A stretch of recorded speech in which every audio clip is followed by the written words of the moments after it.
Yun na nga, break time na naman. Para lamig, grabe. Lasing ko, ganito kalamig. Yun ulit ako sa pag-breakan ko. Dapat mabilis maglakad kasi siyempre yung oras, diba? Kahit tayo kaagad.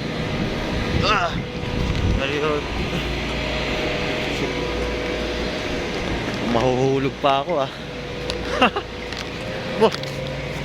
Yun. Vuelta naman. Sabado ngayon Sabado walang mga boss. Pero dapat pag Sabado gawin pa rin yung trabaho mo, yung ginawa. Sabi nga ni Henry Ford quality, ano daw ibig sabihin ng quality? Doing the right thing even no one is looking, sabi ni Henry Ford. Hindi naman sikat na tao siguro yun, di ba?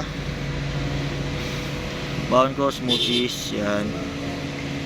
Mga to, tandaan lang. Pandesal na may palabang tokwa lang. Walang ketchup o ano. Dahil wala kaming ketchup ngayon, naubusan Lamig, alas 5. Walang araw-araw. Walang usok ngayon si Manang. Ito lang naman. Ay, Sunday, tapos Monday 22, punta kami ng ospital. Wala akong kukwento gaano. Siguro yun lang.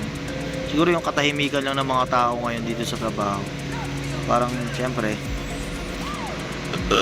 iba yung pakiramdam, diba? Pagka mawawala ng trabaho, sino ba naman masayang ganun, diba? Lalo sa ganitong panahon. Hindi naman kasalanan ng kumpanya, diba? Kaya gawin lang natin yung trabaho natin.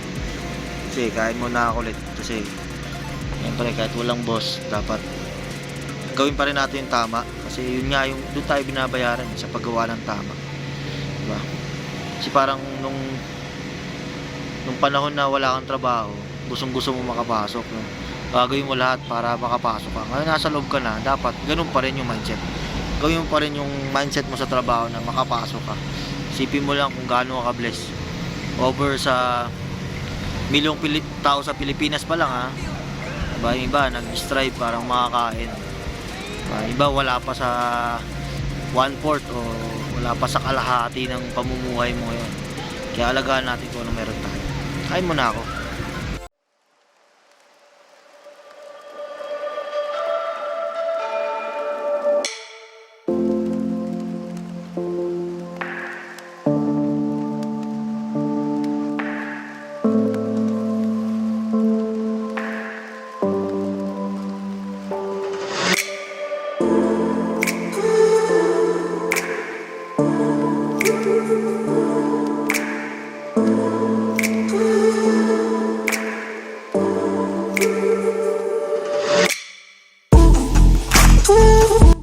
Lamig.